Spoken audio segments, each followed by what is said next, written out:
Welcome to the Narrator Roundtable, everybody. I'm André Santana, and today we've got a handful of narrator hosts with us. Say hello, everybody. We've got Lindsey. Hello. So excited to be here with you all today. Yay. And Deanna. Hi there. And Kirt. I'm so excited to have this conversation. I'm ready. I'm so ready. And today's conversation goes deep into who we are, what we ask of ourselves, and what the industry asks of us as well. So I'm going to go back a couple of decades for this prologue. But when I was a kid, my dad and I would walk down the street along the squares in the sidewalk. And as we'd step onto each square, we would chant, Harvard, Harvard, Harvard. And my family immigrated from Brazil, and I was a first-generation English speaker, which is to say, no one in my family had attended Harvard, and neither of my parents had even gotten a bachelor's degree before, or any kind of college degree. And so looking at like all these other aspects of how I was raised, there wasn't an expectation that I'd be a doctor or a lawyer or that I'd need a specific career or should make a certain amount of money, at least not explicitly. So that chant always kind of stood out to me as strange, right? Like, what was I learning to dream for? And when I became an adult, all the expectations were already there. Like, I remember watching my first Audie Awards program in 2022.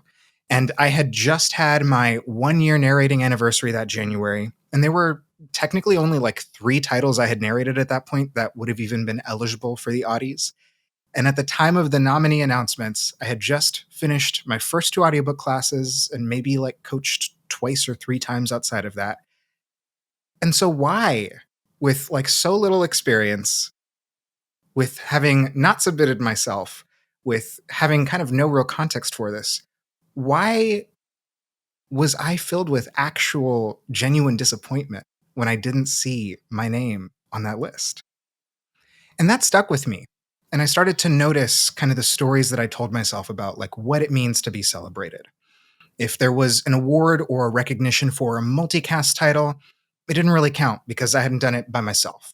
If there was a positive review, it wasn't really meaningful because it could have been an award. And maybe I was nominated, but I didn't win. And despite having a literal degree in sociology, there was this nagging idea in my head that the world around me was an absolute meritocracy. If I did something great, truly great, it didn't matter that I hadn't submitted myself for an award. It didn't matter if it was a backlist title or that there were other great performances out in the world. If I had done something truly great, it would just be recognized and just be celebrated. And I didn't realize how mean this idea was until I started talking to other narrators, but, generally other voice actors, other artists overall. Not only was it really striking to me how many stories we spun about discounting our accomplishments, I wanted to ask myself, why do I feel a need, an urge, a pit in my stomach to chase these accomplishments anyway? Why do I get this feeling that I'm behind when I see other people celebrating theirs? What is our relationship to celebration, right? What should it be? And why is it so hard to untangle? And about a year or so into asking myself these questions about narration, I saw a video on Instagram. It said, First of all, I want to say this is a difficult post for me because I'm learning to use social media differently. And I don't like when other folks' posts make me feel like, what's wrong with my life? Why don't I have that? And I know it's not their responsibility, it's my responsibility. But how I want to be on social media is to connect and not to create this, I have this, you don't have this. So I haven't figured it out. If you have, please tell me. In the meantime, I just want to give a shout out to a few authors whose books I've gotten to narrate in the past few months and whose words have touched me. And then she went on to celebrate, talked about books she loved, some of which, yes, places like Audiophile had also loved enough to award. And she ended by saying, that is it. And please know what am I trying to say? I don't know. Love yourself. As I'm sitting here trying to love myself, tell myself that I am good enough. And you know what? Take this out. She removes the audio award for Best Female Narrator she won in 2022. I am good enough even without it, but as are you. That was Deepti Gupta, and she had stepped right into this messy conversation and said, let's finally figure this out. And that's why I'm so excited to have her with us today. Hello, Deepti. Welcome. Hello.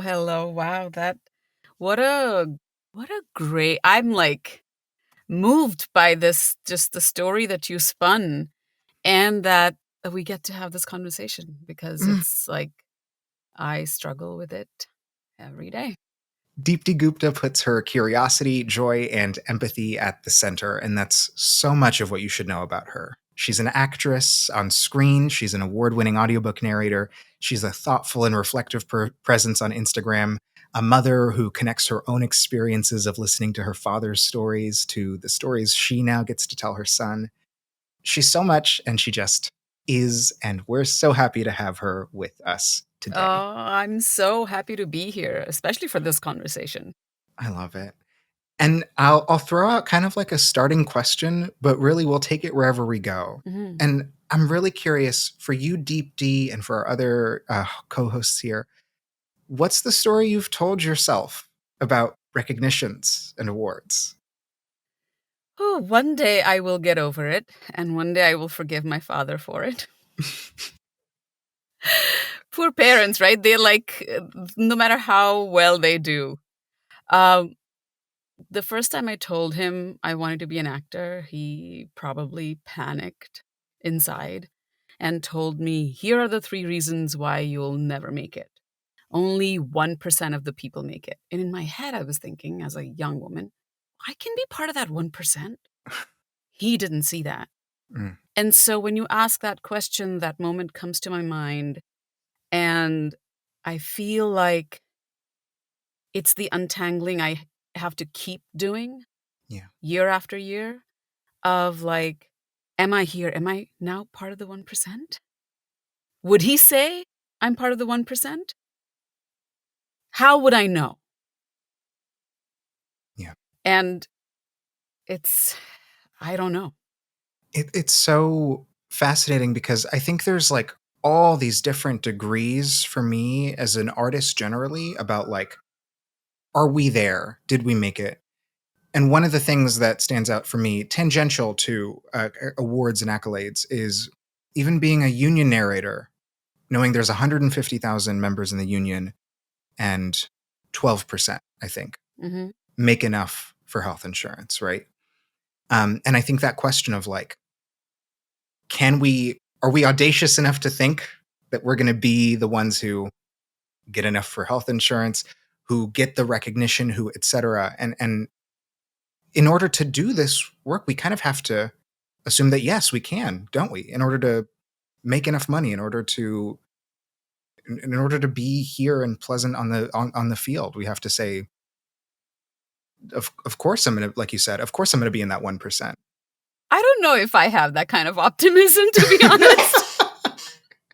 I'm like that feels very Obama-esque, like, yes, we can. And I don't know that. For me, I can muster that every time. I started taking singing lessons 2 years ago, and my singing teacher said something that finally, after a year and a half or more of me getting the award, helped me understand what the award means. So I was struggling with singing, and I have this idea of what singing is like and it's going to sound. But when you're singing and learning, it's like all kinds of other crap comes out that you're like, this is not my voice. What is happening? And this one day she said, mastery is not you nailing it every time. Mastery is knowing you can get there because you have before. And I was like, what? And then I remember coming home, and it took me a couple of days. I was looking at the audio award that's on my desk, and I was like, so two things can happen at the same time. I could be going into the booth with this new book going, I'm nervous. I don't know. I hope I can do justice to these words. And I am all the things. And I, starting to feel like, why did they give me this book? Why did they choose me? I'm going to get it up.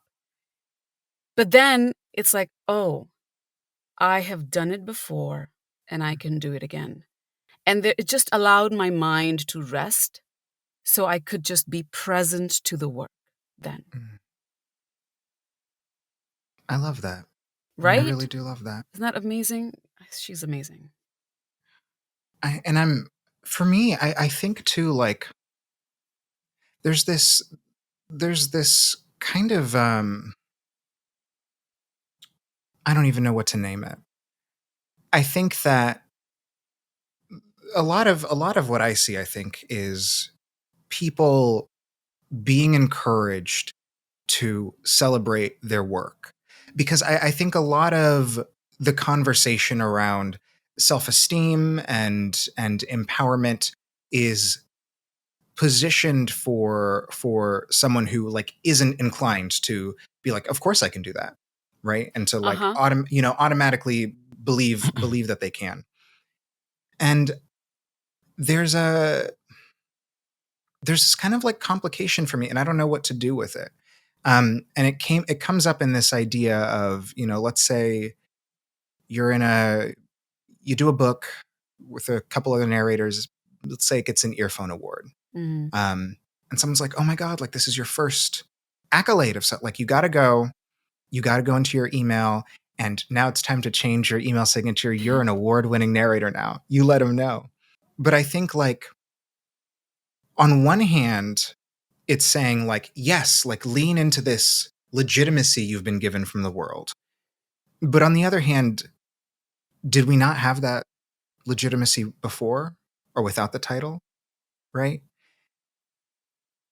And so it's this weird, it's almost the same kind of process of you being able to email a producer and say, like, oh, I'm excited to work with you. You should know I've already worked for these other big five. And so that's like a pre-vetting almost. Here's my legitimacy. And it feels like all these kind of tiers of, here's the proof that I'm worth something. Oh, such a trap. Yeah. It is such a trap. I think this conversation, in my mind at least, has two paths. Because one is the self-esteem side of things, the confidence side of things, what being celebrated, getting accolades can mean for you internally. Although I think we also probably all agree that you are going to be your own worst critic regardless. And, like, those demons on your shoulder are going to exist no matter how far and high you go. But the other thing is what you're talking about, André, which is, like, how can it help move your career forward? Like, I can intellectually know that the real reward is being a working narrator. Like, the real reward is the fact that people keep giving me work, and I do this for a living, and I enjoy it most days, and I am proud of most of the work that I do. That's the reward, right? Like, intellectually, that makes sense to me. But then you get to my heart, and I'm like, but why hasn't anybody given me a prize? Yeah. And then the comparing starts. And then you can really go down a hard path. And, like, you go to every one of these, like, talks with a producer, and they all say, like, send us an update when you've gotten a great review or you've gotten an award. We want to know. And all the rosters say, list your awards. And it's like, I'm 7 years into this. I have nothing to put in that spot. Like, that just hasn't been my path. And it feels like a deficit when you have to leave a box. You're literally leaving a box empty. Yeah, maybe it's a cynical take that I'm, to like protect myself that I'm taking. But my mantra when it comes to like awards, reviews, accolades, any of it is I'm like, it's marketing, it's marketing, it's marketing, it's marketing. Like it always feels good to know that your work is recognized. Like, of course, we're in these tiny little booths all day alone. There's so much, there's so much self-criticism, there's so much self-doubt, there's so much like Deepti said, am I doing this work justice? Like I hope I am. So it's always wonderful to hear like somebody else listened to it and they were like thumbs up. But I try to remind myself, like, whether it's an award or a review or whatever, it's really like one person or like 5 people or whatever, whoever's on the award committee. Like, it's a very small group of people, which is wonderful. I'm so glad that one person or those 5 people had a good time listening. But that's such a tiny percentage of the audience who is like listening to that book. So whenever I like get in my head, because I do the compare and despair like anybody else, I'm like, it's like ultimately I'm glad one person liked it, but the award, the audiophile review, the Audi, it's marketing at the end of the day. And that's how I'm going to think of it. And that's how I'm going to use it. So to Andre's question about like, oh, I was in a multicast and I don't know, I am shameless about that. Where it's like, I have Sovas award-winning narrator in my bio. That was for a multicast. I don't know if they even listened to the short story that I narrated, because I think Sovas judges on like a 15-minute sample of a book or something. So I'm like, oh, okay, but they gave it to me. And if this can help me get another job, if this has that stamp of legitimacy, I'm going to use it because it's all marketing. The other piece that I've been wrestling with on the other end of this too is twofold, because there was the Audis in the spring, late winter, and I was like, look at these people who I love and I celebrate, who have been doing this for a while, and here they are alongside me getting their first nomination. And that to me was like one of the moments where I had to really stop and say, like, this is not a meritocracy. This is, which is I don't know that I want whatever a true meritocracy would even look like in an artistic world anyways. But like, which is to say that I really think that like I've had to dig down into myself to like really reiterate that at one point, I think in 2022 or something like that, I recorded a book and I was like, I know this is a backlist title, and I just really enjoyed it and I want to celebrate this right now. I'm going into Canva and I'm making a little diploma for myself and I'm going to say Andre's best like audiobook thus far. And then I just like put that on my story and I was like, this is what I'm just going to make this for myself right now because I want to throw a little party. On the other end, like you said, it is marketing. This past month, I got Soph's nominations for 3 different titles. I sent in, because I was like, I'm going to make a project of this. I set aside almost $1,000 and I sent in 7 titles. It was a specific choice, right, that I made to do this. But on the other side, I get to show up on Instagram and be like, oh my God, here's these 3 Sylvis nominations. We don't have to talk about the other titles that I submitted. We don't have to talk about all the money of mine that's gone. Look at this. Let's throw a party. And it's cool. And it, like you said, it's marketing. And it was a great opportunity to like turn around and celebrate with the producers and do that. But it was such a spell breaking moment for me because it was so easy after that came through for me to say, wow, I'm not going to be disappointed in the future again if I don't see my name on a nomination list, because I know that it's a politic. I know that it's this whole other world, right? Yeah. I'm really struck by the whole mantra of like, it's marketing, it's marketing, it's marketing. And there's just like, I don't care. I don't feel one way or another about this. This is just marketing. And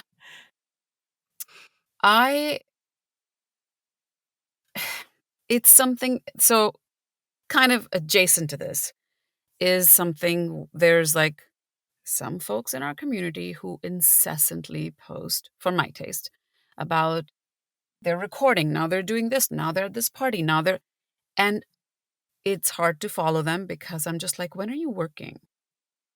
Mhm. But also, it creates an environment where we all start to feel like, right? Mm. Oh. And no matter what I might think of their work or all of that, I'm like, but they're getting around. Oh shit, maybe I need to also be posting, also be doing all of that. And me personally, I would rather live in a world, be part of a community that is healthier. And to me, that is not healthy. So there's a fine line between celebrating and clarity of what you're celebrating. Yeah. About 10 days ago or so in my Facebook profile, which is like more private, not public, I was like, doctors don't announce when they've seen a patient. Plumbers don't announce when they've fixed a toilet. What is up with actors? What is this disease? Oh my God. The amount of pushback I got, I was not expecting. Really? Yeah. People were like, well, they have job security, we don't. We audition for so much and we get so little. And so therefore we need to celebrate and we need to all of that. And now I can't argue with that because that is also the truth of our work, right? You put yourself out there so much and you get what you get. But there's also underneath that, I don't know if it is ego, insecurity, or what it is. Like when you start acting, you're told auditioning is part of your job. And yes, you get a gig and the money and the, depending on what the job is, you get to talk about it and all of that thing. But I don't know. I just feel like I want to live in a world where it's going to sound so bad. A plumber is just as valuable as an actor, as an artist. Fully. You know? Right. Yes, as an artist, Yes. we tell stories, we allow people to see themselves and we move them. And hopefully by moving them, we change how they exist in the world. But without a bowel movement and a place to put it there, so plumbers are also important in helping us live.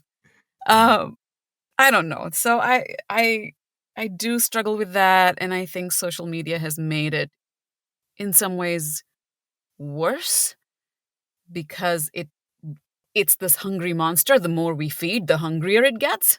Yeah. Mhm. And just this morning, I had a phone call with Tom Deere about SEO, search engine optimization. And I was like, all I know is what it is. I don't know how it works. And tell me how to utilize this tool. Because I don't want to be on social media and just like, me this, I did this, look at me. Because I hate it when other people do it. And maybe that's a problem. I was told in my post, some people responded, they were like, why is it that you have such a problem with that? And I was like, oh yeah, I'll go to therapy and talk about it with my therapist. Do you think that's an innate thing though? Because like I'm the same way. Like I'm innately uncomfortable celebrating myself and innately uncomfortable when I see someone else celebrating themselves. Interesting thing Tom Deere told me today. He was like, he did some voiceover spot that was a PSA and then he won an award for it. And it was about some 40 beavers that got adopted. And so he was like, I made a post and I was like, as a kid, I used to have 2 beavers, whatever their names were, and whatever his connection was. And then he was like, I was so delighted to hear that these 40 beavers got adopted. And, and I got to do this thing. And I was like, oh, I got to hear a story. I got to see a little piece of the world that I exist in that I wouldn't have seen otherwise. And that is fun. Now I have this beaver story in my head for whatever. Mhm. And if he had just been like, got an award for this PSA I recorded, one take, haha, I would have been like, well, good for you. Yeah. Yeah. That's an interesting way to look at it. And he said, how is what you are posting providing a service? How is it serving the content of what you're putting out there? And I was like, as a caretaker myself, that worked for me. I was like, I can focus on how what I'm saying is providing some service to you. Why should you pay attention? And I hate for people to feel alienated, because I know what that's like, to feel alienated. Because, like, you're out there having this amazing, fantastic life. I'm over here dealing with whatever crap.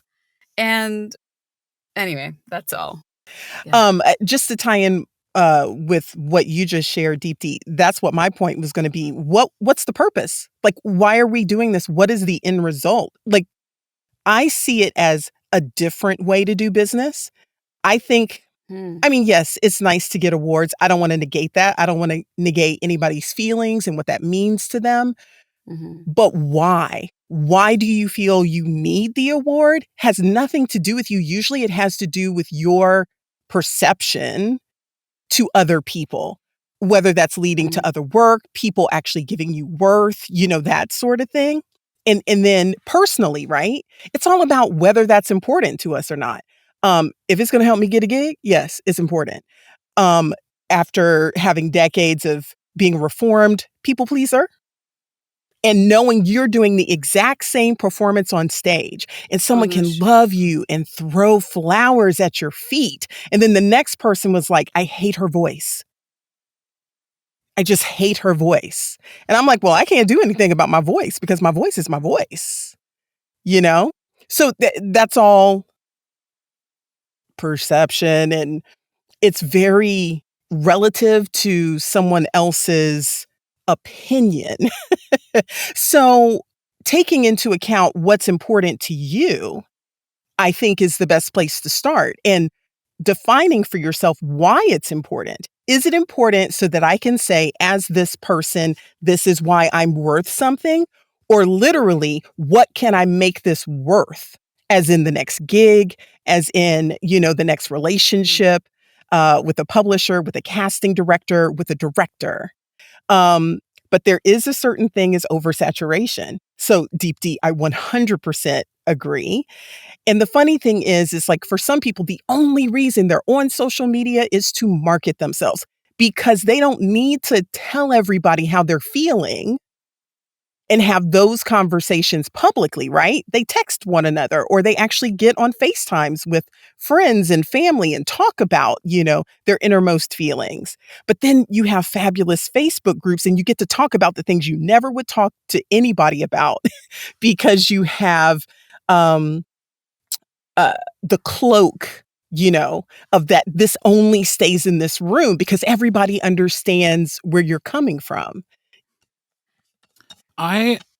Can we talk about some specific awards, though? Like things that are specific to our industry. So, because Lindsey brought up the Sovis Awards, and so did you, André.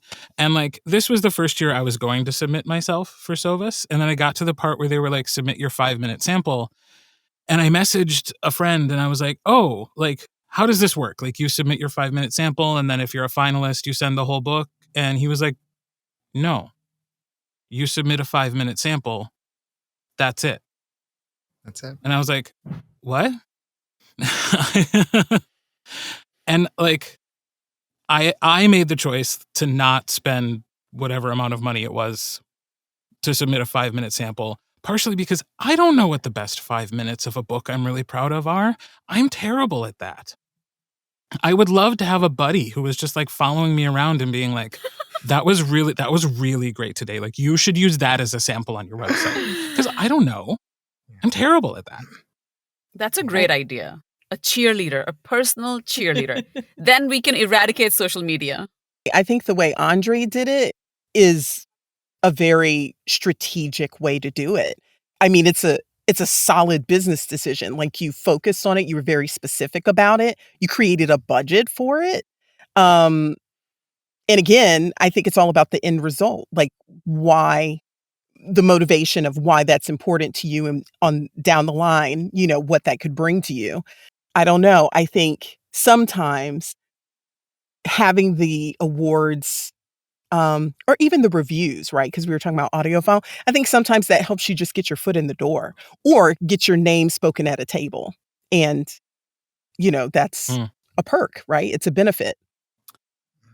I think strategy is important. And that's what I didn't have going into that this year. And it's why I was so thrown by picking out a 5-minute sample, because it was like I was all the way into the application before I realized I had to do that.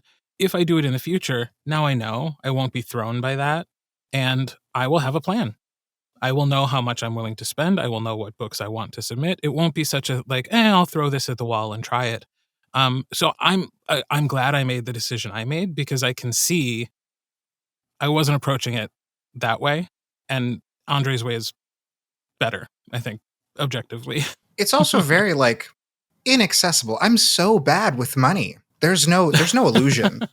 Like, and additionally, like I said, like it was very spell breaking as soon as it all came out. Like similarly, Kirt, I didn't realize that there is no second round where you send the full book.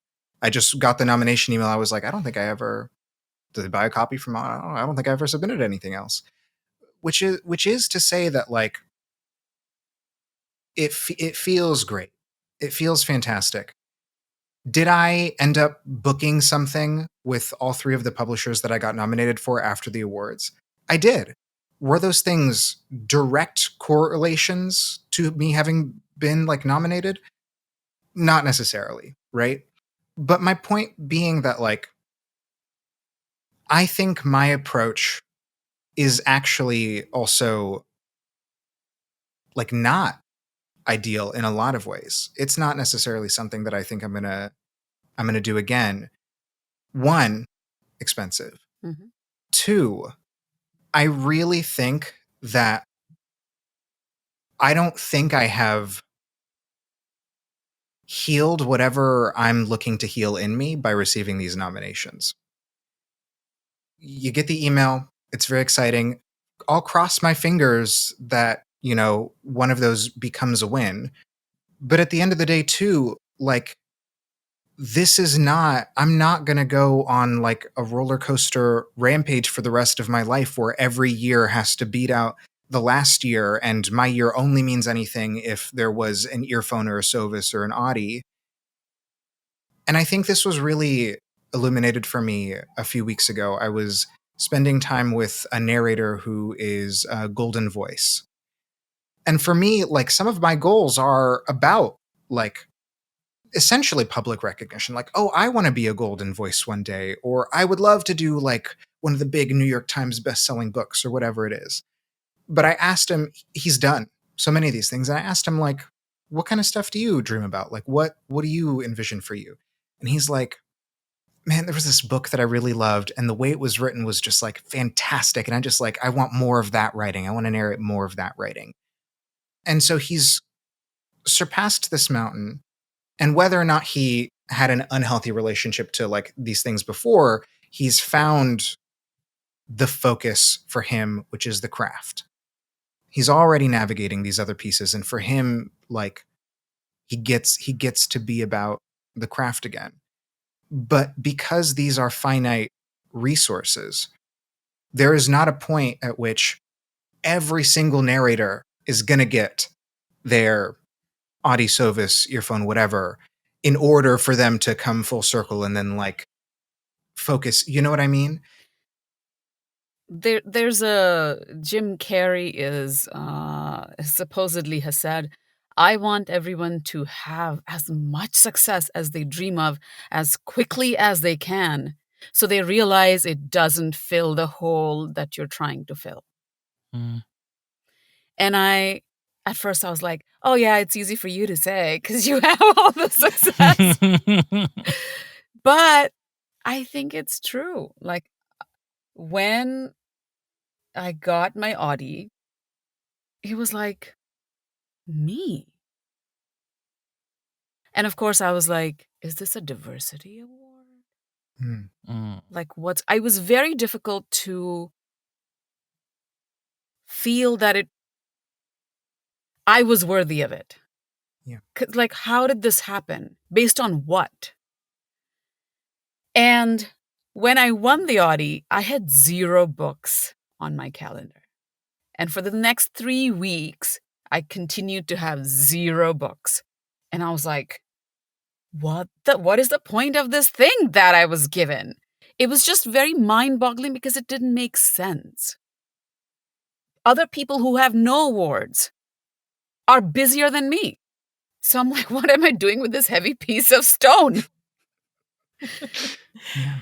And then when I did start getting books, I couldn't tell if that was because of the award or because that would have happened anyways. Some of the books I was like, what is this? But I needed the work, so I was like, okay. And it's definitely been. And the first time I had to be back in the booth after that, I was like, oh, so how do I now narrate? What does that now mean? How does an Is there Audie gonna be- Award winner narrate? Right, like how do you even do that? Does that mean people are going to be extra scrutinizing what I do now? Does anyone care? Oh, wow. Is anyone listening even? And it was very paralyzing. And then I had to just kind of be like, the deadline is approaching. You got to get in there and do the job. And I did it. And even then it's like, what does it mean? It means what you make it mean. It doesn't. Am I getting more work because of the award? No. Am I getting like this high echelon kind of work all the time? No. What is happening? Unless I like interview every producer or publisher that gives me work, be like, why are you giving me this job? Right? There's no way to know. And so all I can do is look at the thing and go, somehow that has happened before, and somehow I can do a good enough job that whoever is listening will appreciate the story I'm telling. That's really all I can do. And so then that makes me think of, because some of the pushback I got from my post was, what's your problem with celebrating? And I was like, oh my God, do I have a problem with celebrating? It is possible that I have. But I'm like, well, what are we celebrating though? Are we celebrating I got a gig? That's something very different than I'm celebrating that I got to tell this story and it's so meaningful. And I hope that you hear it because you know what it did for me? Oh, it just made me think of all these things. Mm-hmm. So now I'm sharing, I don't know what that is. And I feel like the same is with the award, right? Like, so I can celebrate, I won an award. And maybe I do need to do that because I was told I wouldn't make it. But is that, and then someone said, people come from families that don't see what they do as an artist worthy of celebrating or a career worthy of respect. So then people post to get that validation from social media or things like the awards. So you feel like, well, my family doesn't think I'm worth anything, but here's proof. So I feel like it's like having clarity internally of what we're doing. I have a love-hate relationship with social media. Sometimes I'm like, oh, I have this idea, I'm going to post. And then other times I'm like, fuck off. I don't want to be on it. And I hate this idea that, right or wrong, I hate it, that you have to be on social media and you have to promote in order for people to see you. And anytime someone tells me you have to, I'm like, You already lost me. Right. Yeah. Mm-hmm. And so I'm like, okay. And I don't want to freaking feed the algorithm and all that shit like that other people are making money off of my IP, my creativity. And so it was interesting talking to Tom Deere today, talking about marketing or, social media as a tool, and how to strategically use it as a space of connection. And what would that mean then to celebrate? I don't know. I feel like there's very few good examples out there for us to learn from. I was going to say, I'm curious if people feel the same, this tension in the same way. But like hearing about your post and thinking about this Deepti, I know that one thing I struggle with social media, and this also like circles back to awards and any kind of marketing, is that I feel like part of our job as actors, as narrators, is to keep our name in people's brains, right? Like, and some of that is through things like emails, which are private between me and a producer, or going to an event if I can, if it's in my area, or I can make it, or I put in the investment to travel to go see someone. But like, that's a limited, there's limited points of contact. You can't email somebody all the time. And I feel like it's such a weird business in that like so much of it depends on they have a script in front of them and they're thinking, who are the people I know who could do justice to this story? And is your name on the top of their little mental Rolodex that they go through? So that's why I feel this pressure to like be present on social media or to share awards or whatever. I'm like, the whole purpose for me, because Deanna was talking about purpose, the purpose is like, how do I keep my name in your brain in a way that feels organic, right? That doesn't feel, because I'm with you with like, it can feel excessive or it can feel cheap or it can feel cynical, and how do I do that in an authentic way? And it makes me think of the plumber in your example, because of course, I love that. I love that image of like a plumber taking a selfie, like cleaned another toilet, woohoo. But what is? Can't imagine what I saw here before it was. I know, yeah. LOL. Don't do before and afters. But also, like, plumbers are freelancers, right? They are freelance workers. They are gig workers. So what's their equivalent? Well, they want you to review them on Google or Yelp or Angie's List.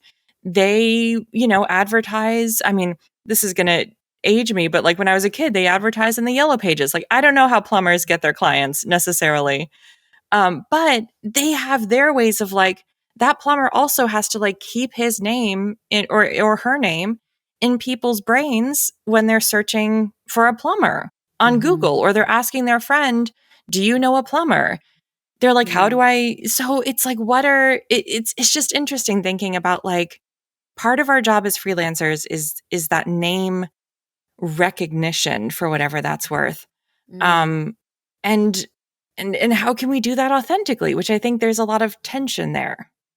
Yeah. Agreed. Yeah. And I think like one thing I've been realizing more and more about myself is that I have fallen into a trap.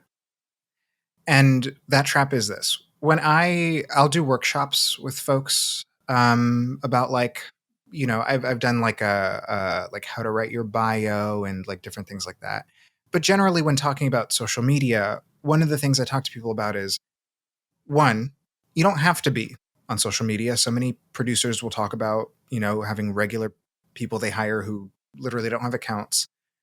Two, your purpose for being on social media and who you're reaching out to, those things like have to be specific for them to be effective.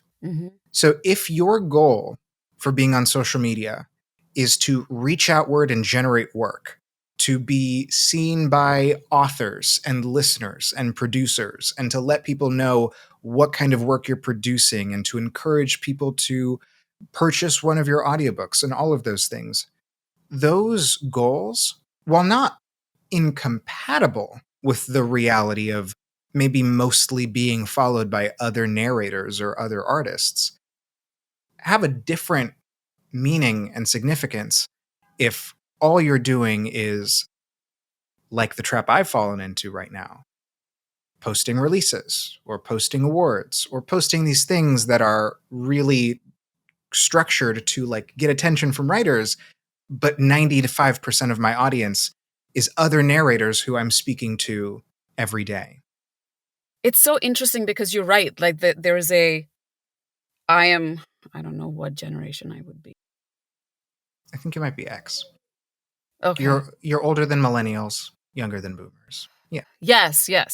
And so I think and that's It's an interesting X. point too, because we're dealing with so many different groups Yeah.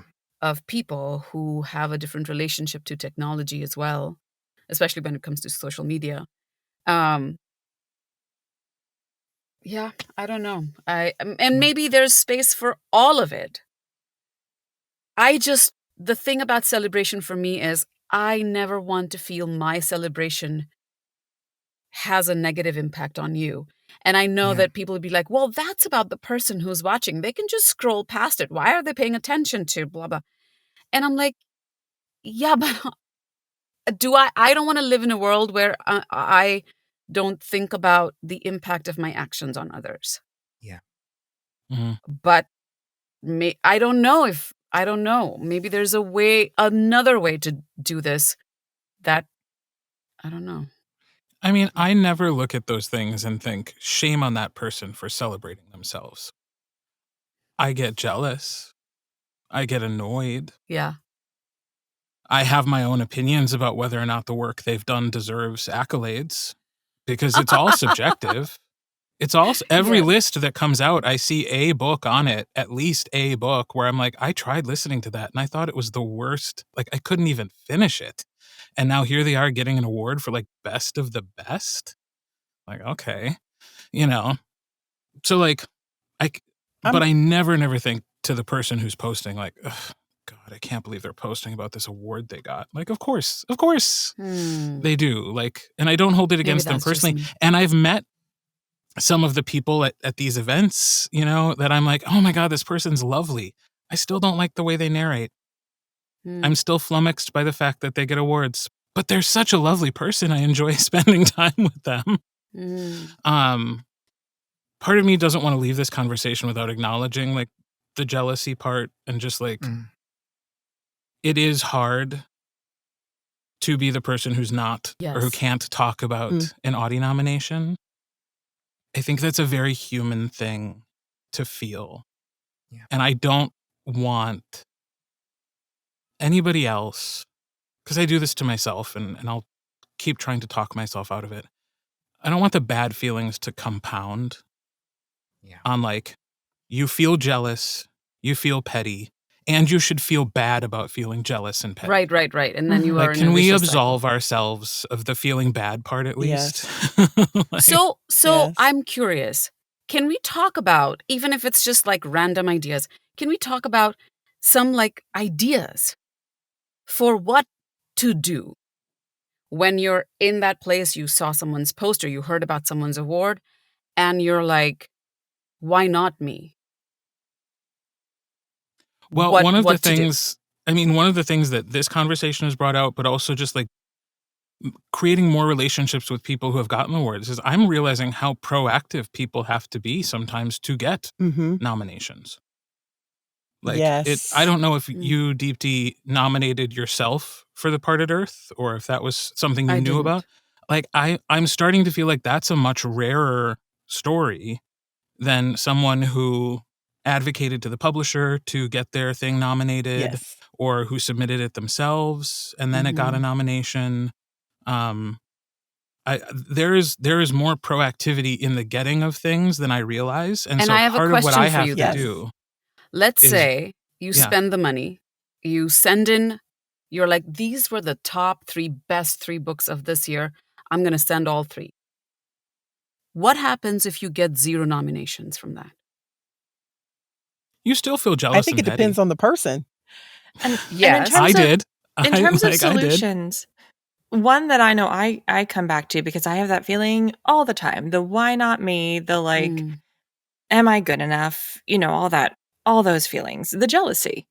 Why didn't I get that job? Why didn't I get that thing? Whatever it was. I know for me, a helpful thing has been connecting with other narrators and like figuring out who of the people I've met that like getting close to the people that I click with and that I trust and like having little, group text or Facebook chats or whatever, or just like reaching out. I mean, this is where social media can be helpful in terms of like André was talking about, we mostly connect with other narrators. This is where that network is helpful, because if you have a few people that you trust, that, you've really connected with, that you have a relationship with, for me, then those are the people I can reach out to and bitch to a little bit and vent to a little bit, and know that it's going to stay in that little cone of silence. It's going to stay between me and those like one or two other people. And also maybe like ask for that very human validation that we all need sometimes. Be like, can you please remind me that I am good at this? Can you please remind me? Yes. Can you remind me what you like about my work or whatever? Because I need that right now. And it's not every day. I'm not texting my friends every day to be like, tell me I'm great. But that is everything. We all need that. Yeah. And I have to tell you, we live in such a culture where asking for that is such a brave thing to do. It may seem very easily a very needy thing to do, but it is such a brave thing to do, because in asking, hey, tell me I am enough, I'm good enough, you're asking yourself to see that part of you that is good. But supposedly there's all this evidence outside that you are struggling with. Do I believe this part, or do I believe all of those people? So that is huge. I totally agree with Lindsey. I advocate for having the structure of an accountability partner. I have one person that I have a text with. We will call one another. We will leave voice messages. We will FaceTime. And we have agreed that we will say whatever the heck we want to say to one another. And we will not judge one another for it. We will be that safe space whenever we can't find safe space. And it doesn't matter where it's coming from. We're able to feel those feelings, to actually have someone listen to those feelings. If we want feedback, they give us feedback, but that's it. We put all the memes in there, everything we want to do. I highly advocate that, because if you don't have an outlet to do that, I mean, I can't even imagine. I remember one time I was in therapy, and there was something I was working on about with my parents. And I was like, what's the point of me venting over here and complaining about them? Nothing's going to change anyway. Is there? And she said, something happens when you speak up for yourself out loud. You give a message to yourself in a way that is, I wish I'd remembered the exact words that she said, but that you hear yourself. And so that process of, I may feel alone, but by saying it, I am no longer alone, because I have accepted how I feel. That was really important for me, because I'm like, well, if I'm saying this, what is it doing for me out there? That was one thing. The other thing I wanted to say was, I was reading this book by Tanya Pinkins. She's an actress. And she has a book called Get Over Yourself. It's a great book. And it's a self-help book. And she's just so amazing. And in that, she has this thing called Partners in Believing, that everyone should have, kind of like Deanna, what you're talking about, which is what made me think of it. Partners in Believing. And the idea is that you call up that person and you go, I want to go to the moon. And all that person's going to be like, oh my God, you're going to be so amazing when you get to the moon. You, of all people, you should go to the moon. Tell me what else. And I was like, that is stupid. That is absolutely stupid. Like, that is so infantilizing, and all those thoughts came up. And then I thought about it, and I was like, but really, in our hearts, we want that. We want someone to believe in us so much that you're full to bursting with that, right? That's, I feel like, what an award can do, what a social media post can do. That feeling of, the thing I wanted to do, I'm like soaking in it. And I'm so full that I can just like be in it. Because there are enough people and things in our life to knock us down from those Yes. things. So yeah, I love the idea of 100%. having a partner in belief. That's That fantastic. actually was the other point. Because Kirt, you were talking about kind of taking things on about how we were feeling.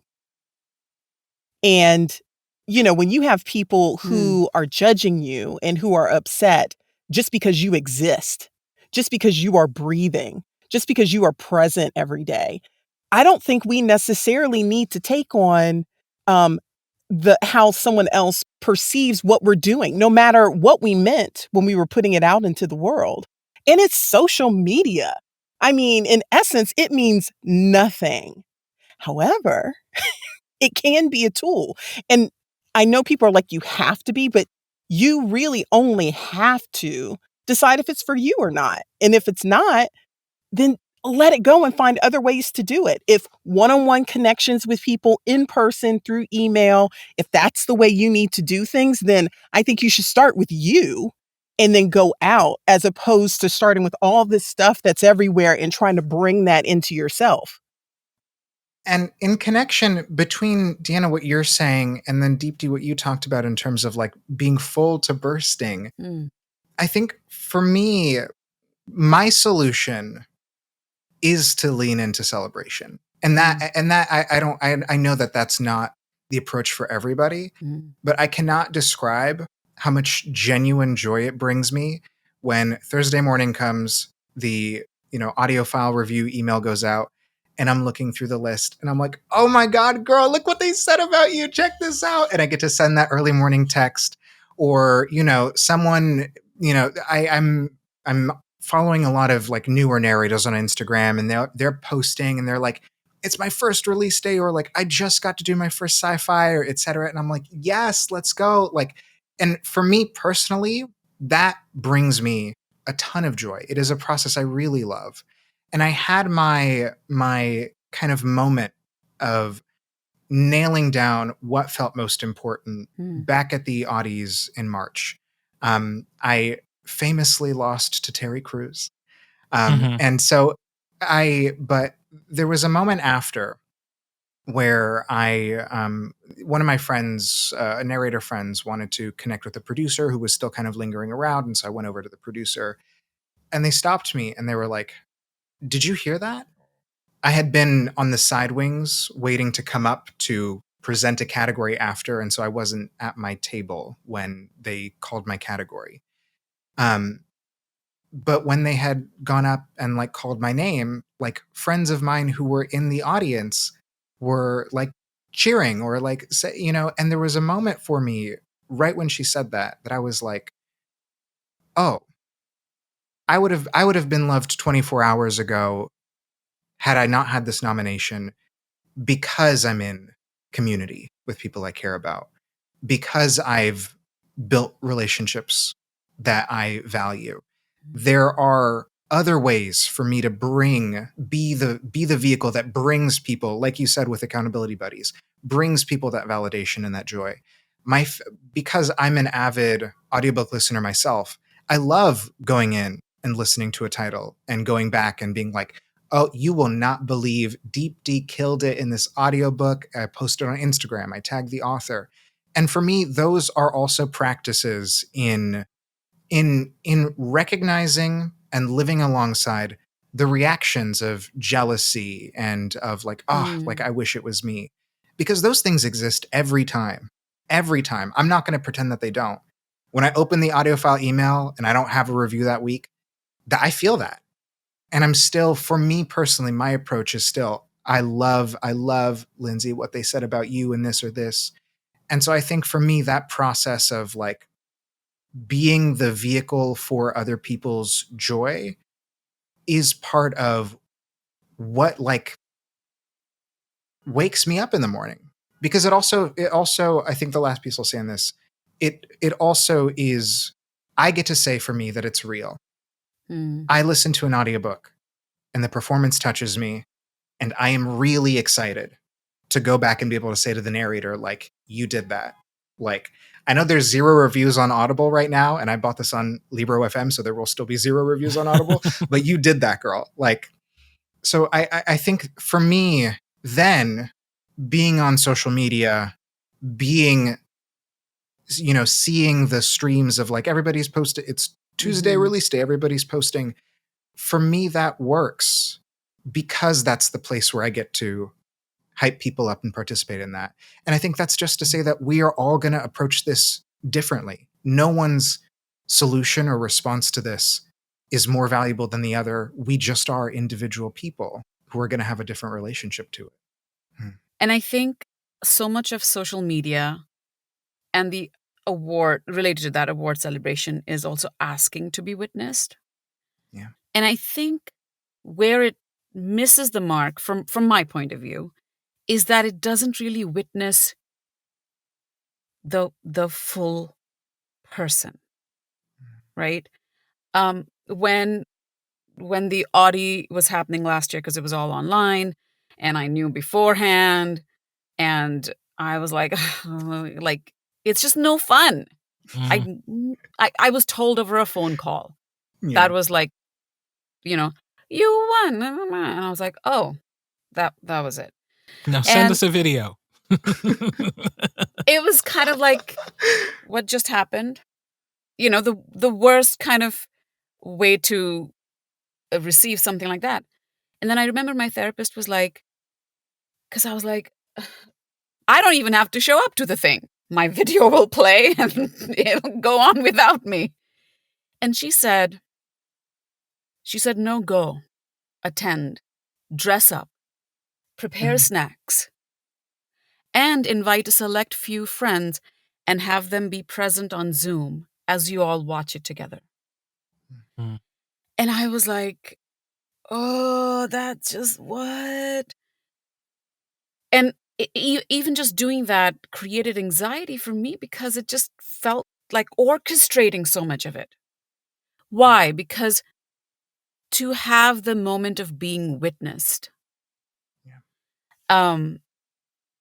But while everybody saw the YouTube transmission and the little speech, my friends got to witness the whole scene of, like, moments after that, I was like, I don't know why I got it. And I'm like crying and I'm like, I don't feel like I deserve this.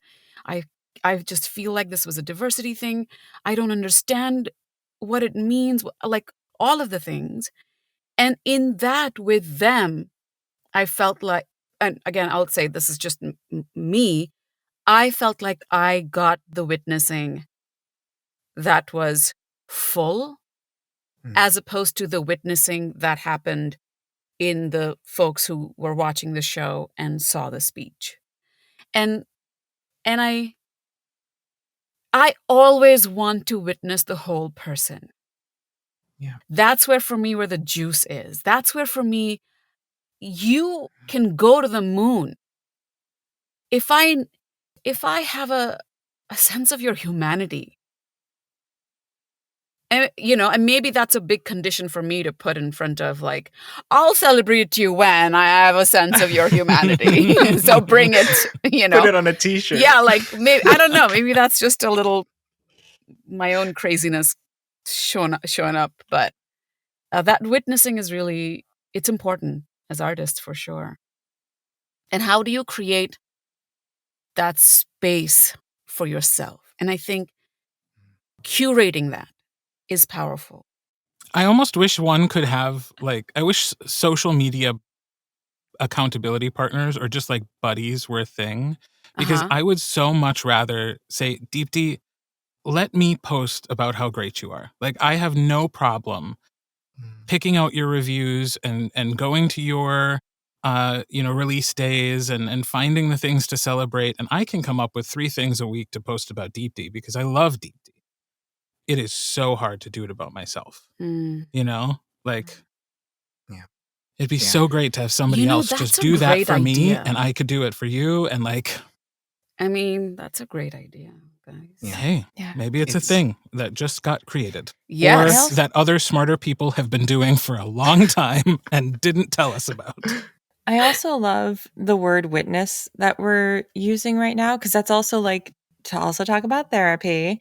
That's also something that like my therapist said to me that was really eye-opening, where, I was having a day and she was like, well, part of the reason that I'm here is to like witness your grief or witness your rage or like be here as a witness for these things. Even if we're not solving anything today, we're not fixing any, like, because sometimes I'm like, well, what are we working towards and how are we improving? And she's like, sometimes it's just about having a witness and, and somebody to witness a moment of vulnerability is something that can be really difficult to find, because that's a really, but it was, it's interesting here. I hadn't applied it to my art as much or as explicitly, but I love, Deepti, you saying that like artists need a witness, because I think humans need a witness. I think that we require a witness in all parts of our life. And so it's such a human thing to want and to need.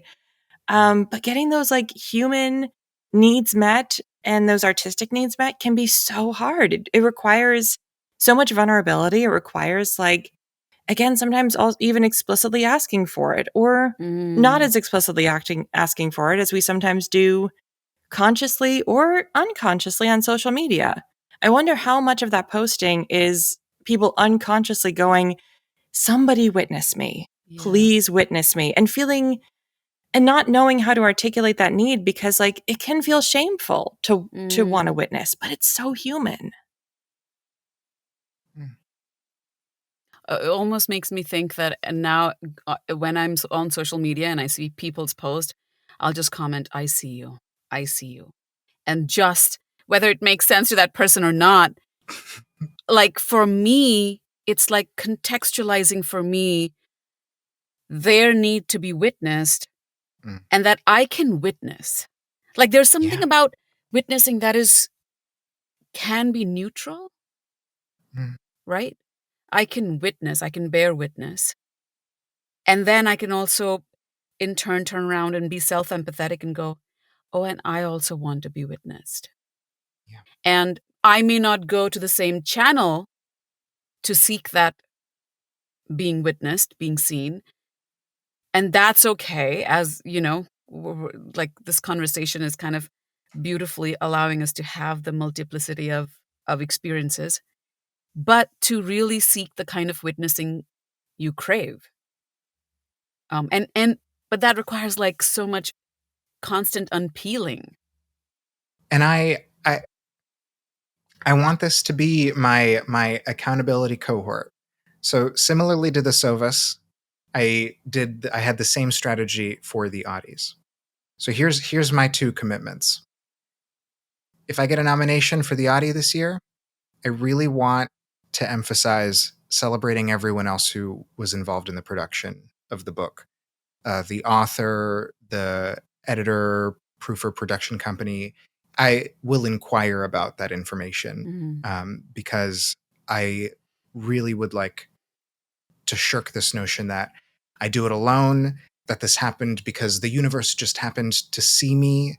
I'd like to acknowledge that I submitted myself, if it is a title that I submitted. And if I don't get the nomination, I want to feel everything that I will feel in response to that. I'll have a moment to say goodbye to that money. Tax write-off. Exactly. Yeah. And I also really, because for me, it is a language of joy. I want to lean into celebrating the other people who got nominated, joining alongside in that conversation. But I think those for me are going to be my approaches that will, if not heal something, at least I think bring me towards a healthier relationship to it. To what? To being witnessed, to the need to be witnessed, and how I chose to get these, to find an audience for this work. Can I be cynical for a moment? Yes, absolutely. Please. Because that's the role I play here. I would just also like to say, if awards were really given out for narration, every award would be given to some of the shittiest books that have ever been written. Because the real work of narration is when the book sucks. It's not hard to make great writing sound great.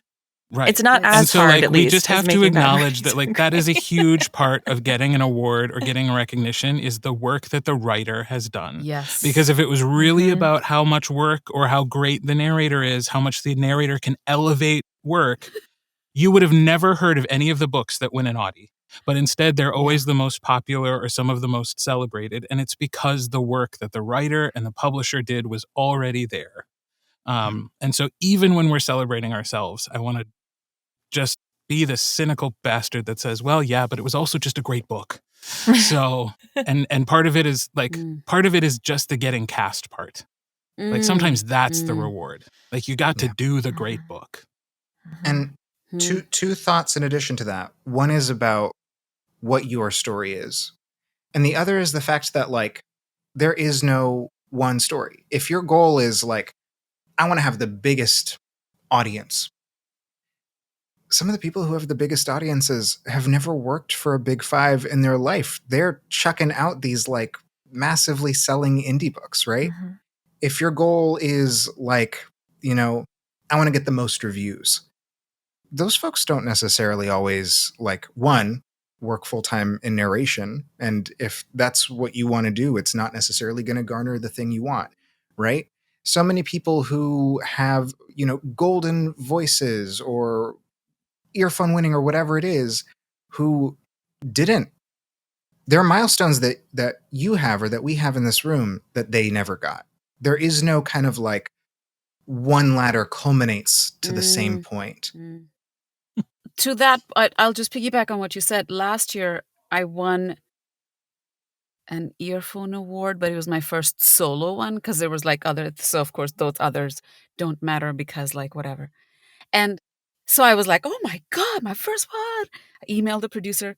And then it was like the biggest like anticlimactic moment when the author wrote back and said, oh yeah, so-and-so, who was the reviewer, recommended the book for the earphone. She's like, she's been like a fan of my work for so long. She's like gung-ho about my thing. And she was I was like, oh, so this was not about my work. This person was already in the bag because they have a relationship with the author. So, but it's like some of the stuff happens like that. Yeah. But we don't know the story. And when you don't know, then you make up your own stories of why that happened. And that's where we get caught. Yeah. It's all political until it happens for me, and then it was well. This is why I love you. Your capacity for being so brutally, brutally present and honest. I love it. I'm so grateful that we've got like such a thoughtful group of folks who are also feeling, we're all feeling the jealousy, we're all feeling the angst, we're all feeling the like, where will the next book come from? But I also think we all know how to celebrate. Or we're learning how to celebrate. Exactly. From each other sometimes. Yes. Or from trial and error. We're willing to try. Yes. Right? And I think that's important in this process. And I don't know that I don't think as a community people are going to collectively like figure out how to shirk in sincerity and only speak positive and you know all these different things. No, that's utopian. Yeah. It's not gonna happen. But in the meantime, you know, like I said, I've got a little. If anyone wants a cheerleader, I've got a little pom-pom on my desk. There's no pom-pom. I'll envision the pom-pom on my desk. The pom-pom's in your heart. The pom-pom was inside us all along, Lindsey.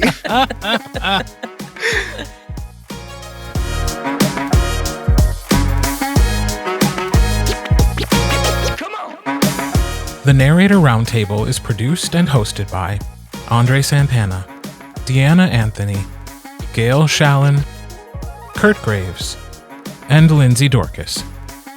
All copywritten material is shared with permission. Music and sound effects are licensed through Storyblocks Audio. All opinions shared are those of the individuals and do not reflect the positions or policies of any company or organization with which they happen to be associated.